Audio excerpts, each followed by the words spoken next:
Hier, dans la commune de Kinskov, 3 de nos vaillants soldats des forces armées d'Haïti sont tombés alors qu'ils défendaient courageusement et patriotiquement leur pays. Nous vous demandons d'observer une minute de silence en leur mémoire.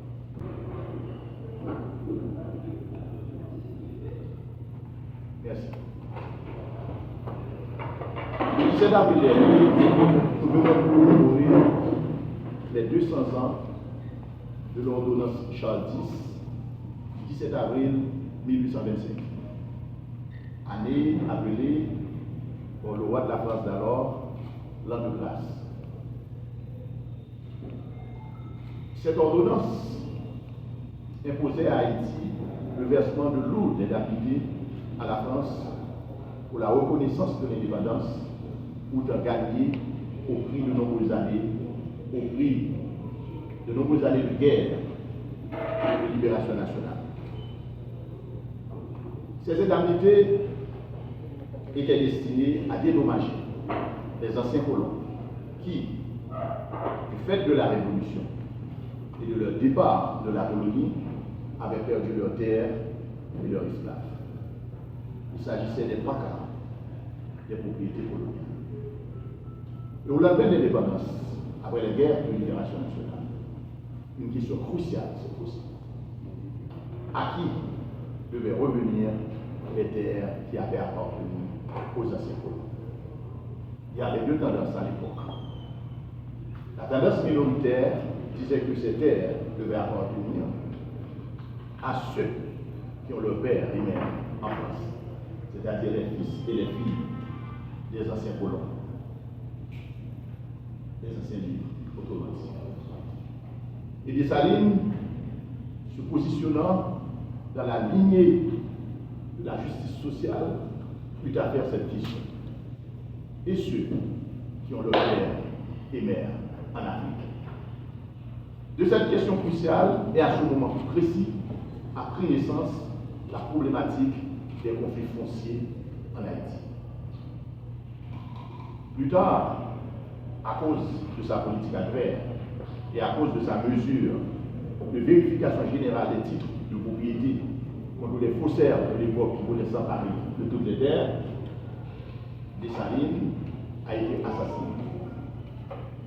Mais la question des conflits fonciers n'est pas résolue. Haïti traîne cette question depuis 200 ans.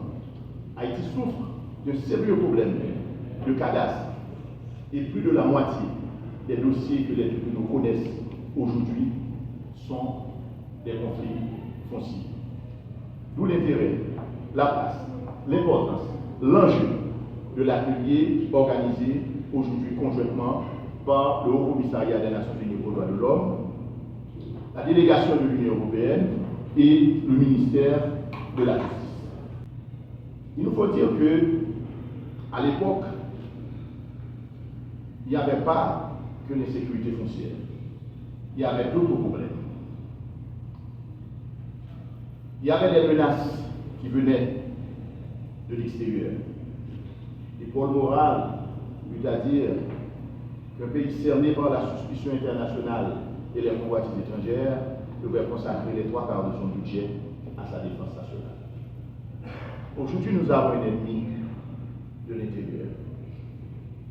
C'est l'insécurité. Et le ministère de la Justice, le gouvernement, le CPI ont fait de l'insécurité leur priorité. C'est dans ce sens que, justement, nous apportons notre appui à la police nationale d'Haïti et nous profitons de chaque occasion pour féliciter, pour encourager les vaillants policiers qui chaque jour se trouvent sur les fronts. Mois passé, il y a seulement,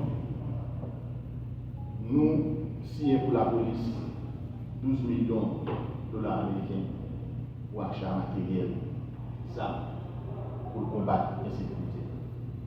Pour moi, ça, à ville là, il faut qu'on finisse là, nous avons décaissé 150 millions de gouttes. Ça veut dire que nous avons plus que 11 millions de dollars américains pour la police mener opération. La quatre batailles nous avons menées contre l'insécurité. Pour nous retourner sur la question foncière, nous en face en situation côté que aujourd'hui, il y a aussi une nouvelle forme d'insécurité foncière. Avec bandits, négazam qui est associé malheureusement à des professionnels notaires, apprentis qui ont marché pour terre, dans le des gens qui sont dans la diaspora qui vont entrer dans le moment ça, ou des gens qui sont forcés de quitter le pays, ou des gens qui font qui n'ont pas de moyens pour défense. Une politique du ministère de la Justice, c'est lutter contre l'insécurité parce que nous n'est pas possible. Nous, construisons un cahier, ils mettaient tout le temps de travail, force de travail, vive, force de travail active, 20, 25 ans pour construire un cahier. Les gens qui sont dans la diaspora, qui veulent construire un cahier, nous vivons pour un seul jour pour réduire, ça n'est pas possible. Nous mettons en place un ensemble de cellules au niveau de tout le paquet qui est dans le pays et nous demandons pour ces cellules qui ont été actifs, pour ces cellules qui continuer le travail.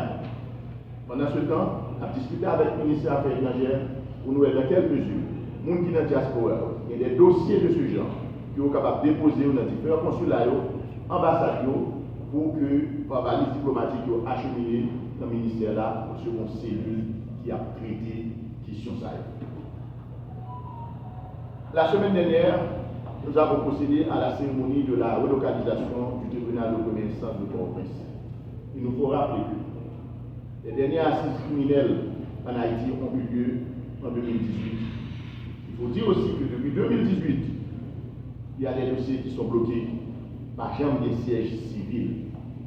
Et une des meilleures façons d'adresser les conflits fonciers classiques, bien entendu, c'est à faire valoir devant un tribunal.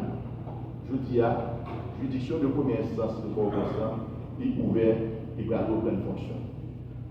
Mais c'est l'occasion pour nous annoncer d'autres activités. Nous gagnons les assises criminelles bientôt qui seront organisées à Port-au-Prince. Pendant ces assises, nous allons mettre un accent particulier sur les femmes qui sont à l'école et sur les enfants.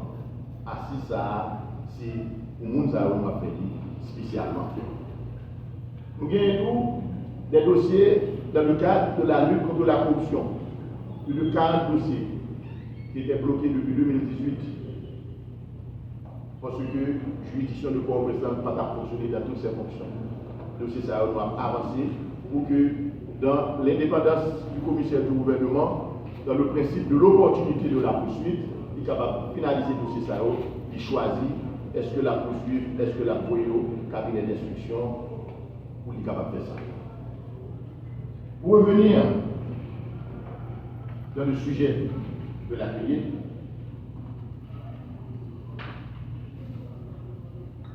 nous remercions le Haut Commissariat des Nations Unies aux droits de l'homme, qui est notre partenaire, le partenaire du ministère de la Justice et de l'État ici.